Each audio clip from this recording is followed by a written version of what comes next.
Hey guys, thanks for tuning in. Tonight we are doing another HelloFresh box. Tonight's meal is beef meatballs and savory thyme gravy with roasted potatoes and sugar snap peas. Sounds really good. The only thing is potatoes. I'm not a really big fan of roasted potatoes. Unfortunately, this whole box that I ordered, I forgot to cancel the order or change what I wanted in the box. So they basically sent me the preset free meals. So this has kind of been a bit of an adventure. I'm actually not going to make the potatoes, but don't worry, the potatoes will not go to waste. They'll just get used when I make mashed potatoes down the road. We're just going to pair this with a simple rice, but I'm going to show you guys how to make the meatballs and the gravy according to the recipe. And the potatoes, I'll tell you what they say to do with the potatoes, but we're just not going to use them. So follow along, and I'll show you how to make this dish. So in this recipe, you get lean ground beef. What is in the bag? In the bag, you're gonna get beef stock powder. I'm guessing that's cilantro. Doesn't say. Comment if that is cilantro. I'm not really great with that. Italian breadcrumbs. Sugar snap peas. These are great to eat by themselves, but they'll be even good fried. A big old onion. And lots and lots of potatoes. Tiny potatoes. And beef flavor, beef broth concentrate. Anything else in there? That's everything. So we're going to go ahead and start preparing everything. So the first thing that it says to do, if we're doing it with the potatoes, which like I said we're not, before you start, preheat your oven 450 degrees, wash and dry all the products, stir or strip. This was kind of weird. The thyme and the parsley were mixed together in here, so that's weird. I've never seen that before. But it tells you to strip the thyme leaves from the stem, which I've done, and then roughly chop, so I got to chop it. Remove any brown spots on the potatoes, cut into half-inch pieces. To an unlined baking sheet, add potatoes, half the thyme, some oil, season with salt and pepper, toss to coat, roast in the middle of the oven for 25 to 28 minutes, flipping throughout until golden tender. Since we're not doing that, I'm just doing rice. We're not going to worry about that step. Second step, meanwhile, roughly chop parsley, which I have here. I have to yet chop it. Peel and mince a garlic. I don't have a mincer. I'm just going to use regular old garlic. I know everybody has that in their pantry. Then cut and peel half an onion in a large bowl. Combine breadcrumbs, broth, concentrate, and 3 tablespoons of milk. Be sure to mix the breadcrumbs evenly for better flavor throughout the meatballs. Then we're going to form the meatballs to the breadcrumb, add the beef and half the garlic, or however much garlic you want. If you want them tender, add an egg. Season with salt, pepper, roll into 12 equal-sized balls on parchment paper, arrange the meatballs, and roast off in the oven for 10 to 12 minutes or until thoroughly cooked. So we're going to get to that step right now, and yeah, we'll see what happens here after this one. All right, now I have the parsley and the thyme chopped up.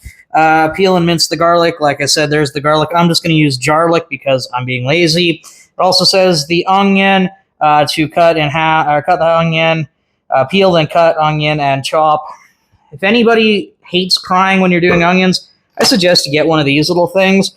It is basically the cat's meow for chopping onions if you don't want to sit there and cry all night. I'll make sure ahead and put the link in the bio or in the description below. You can go ahead and pick it up on Amazon through my affiliate link if you'd like. So all you do is just throw, a chopped or a slightly chopped up onion in here. Put the lid on it. Give her a couple good pulls. There we go. We got chopped up onion, no tears. Easiest way to do it. Like I said, I'll link below.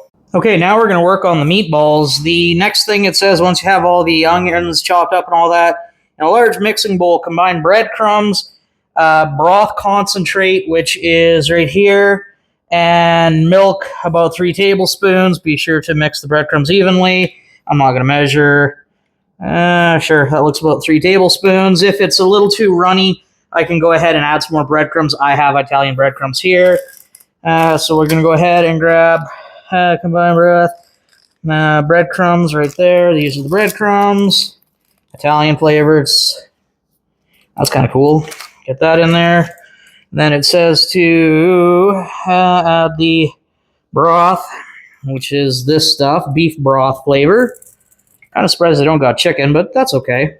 While this is happening, I have rice being boiled here, or preparing. I never use water. I always use chicken broth. If you have chicken oxo or even canned chicken broth, this works better than just using regular old water for making rice. Then we have another pan over here, which is heating up to do the sugar snap peas and make the gravy. So we're coming to that here in a bit, but we're right now going to work here on the meatballs. So we'll get this in there and get it all incorporated. Just like that. And again, the beauty of HelloFresh boxes is these bags work awesome as garbage cans. So just go ahead and throw that away. Grab a fork. And we're going to mix this all together because it does say make sure breadcrumbs evenly for better flavor throughout the meatballs. So let's mix this around. Get that all incorporated. We might have to add a little bit more breadcrumb. I think I added too much milk. But we'll see how the meatballs stick together. So now that that's mixed up, to the bowl of breadcrumb milk mixture, add beef and half the garlic. So I need to grab half the garlic. So we're just going to take a little bit of garlic here, because just pretend I minced this myself. So let's go ahead and add that in there. Give that a mix. And then we want to take the beef. Cut this open. Excuse the little bit of a mess that it does make. Sometimes these packages are very well sealed. This one is. So you're going to have to really be careful when you slice it, just like that. There we go. And go ahead and add the beef. Get the spoon or the fork out of the way here. I can go over here for now. And just get that in there. And we're going to, you can do two things here. If you don't mind getting dirty, and if your hands are clean, which mine are, you can go ahead and just get right on in there with your hands and mix it all up. But I'm going to do that anyways. Season with salt, pepper. So this is where you're going to add all your flavor. Salt, pepper. Like if you want to make the meatballs more tender, add an egg to the mixture. We're going to go ahead and do that. But this is also going to tell you if you need to add more breadcrumbs to make the meatball hold together. At the same time, make sure you have your oven preheating. It does say to preheat to 450 degrees. We're doing that. Make sure you put your meatballs when they're ready on parchment. I'll show you what that looks like here in a second. So I don't know if you guys can see, I went ahead and cracked an egg into there. I haven't mixed anything up yet. First, I'm going to add my spices while I still have one clean hand and one, So we're going to add some regular old seasoning salt to this one.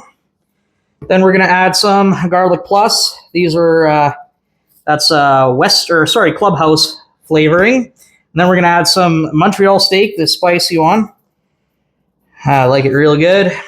And we're going to put this over here. So that way, actually, no, I'm going to use this hand to mix everything up. And let's just start mixing up meatballs. And you're going to see if it's too gluey, too soupy, which, like I said, I didn't measure my milk, which I probably should have. I'm kind of kicking myself for that.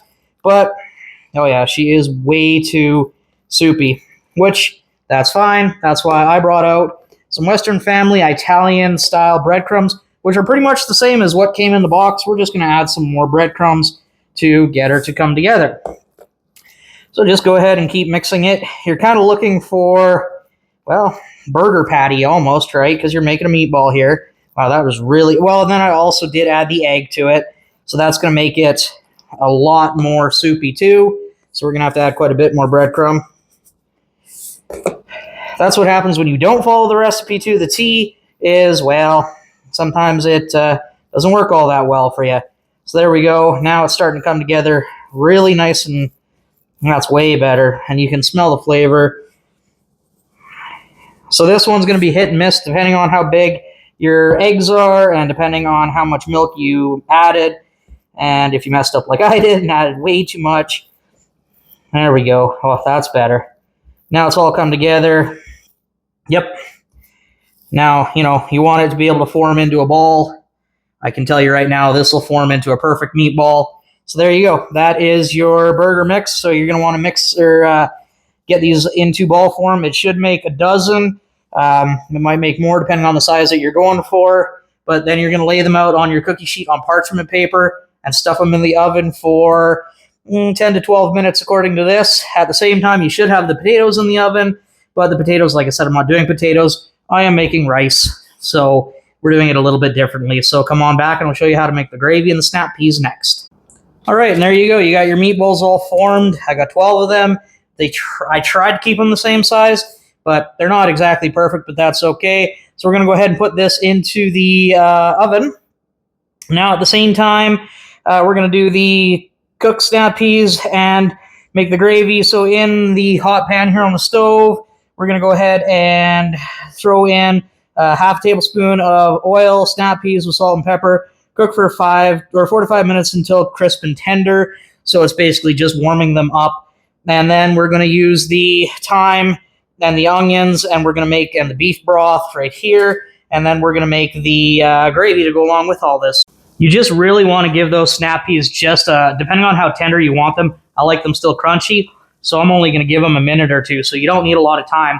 At this time, I have added some salt and pepper just to give those snap peas a little bit more flavor. And plus, you're going to be making the gravy in that pan. So any of the flavors that are still left in there, those are going to go ahead and transfer into the gravy when you're making that. So like right now is a good time to add a little bit of spices. We're just going to move them off to the side when they're warm and cooked to where you want them. So once those sugar snap peas are exactly where you want them, this is how I like them. They're a little crunchy, but they're flavored and they're perfect. You're going to want to go ahead and take them, put them into a bowl, put them off to the side.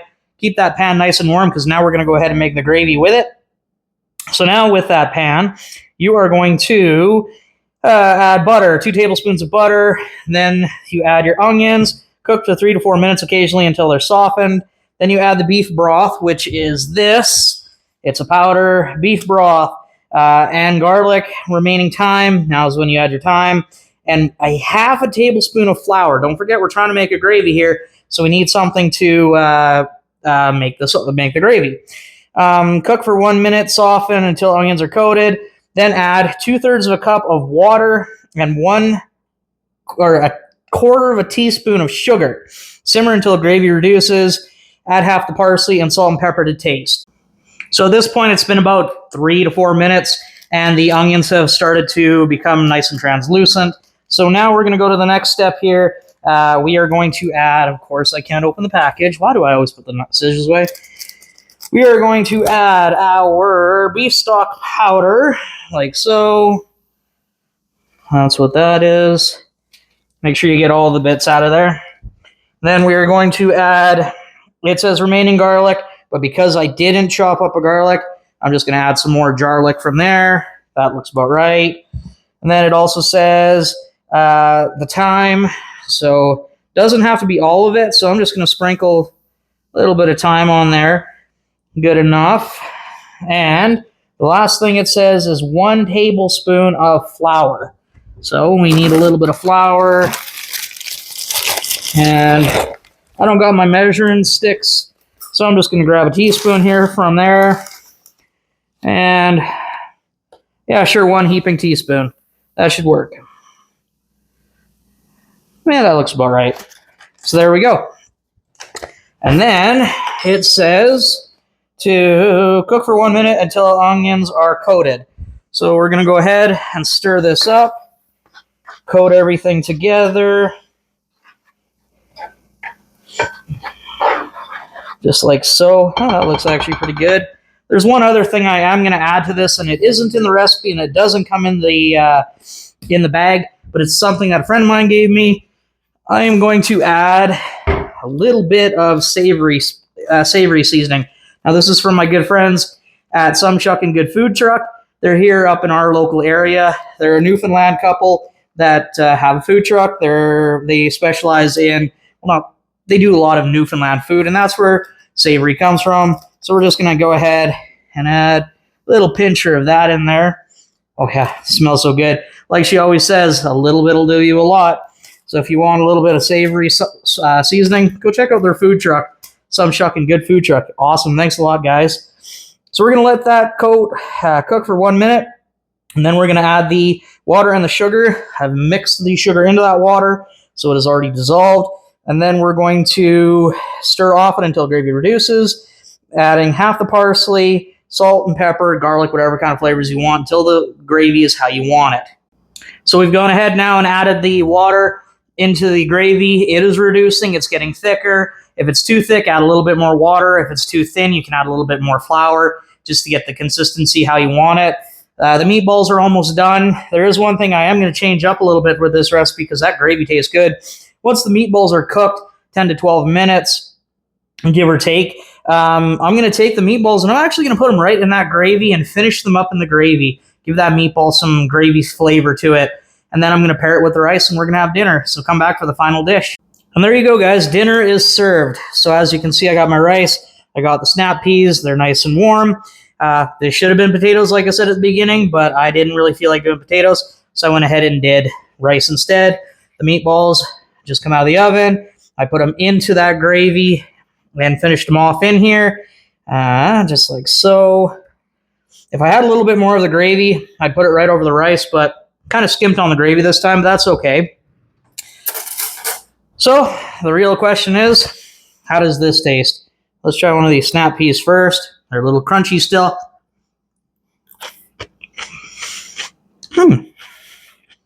Forgot how much I love snap peas. They're so good.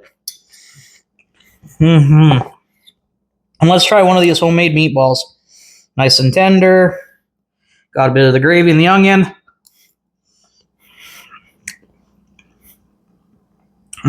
So good. Homemade meatballs, you just can't beat it. Let's do the ultimate test here. Grab some meatball. Grab a little bit of the rice. Grab a little bit of the meatball.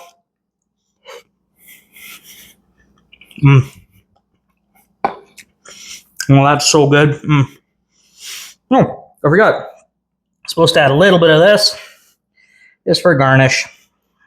And there you go. So that one is beef meatballs and savory thyme gravy with roasted potatoes and sugar snap peas. Like I said, we didn't do the roasted potatoes, but we had gravy, and it tastes just as good. So if anybody has any comments or questions, feel free to drop me a line. Remember to like, follow, subscribe. I'll make sure to put a link to the onion chopper here in the description. And thanks for tuning in, guys. See you again next time.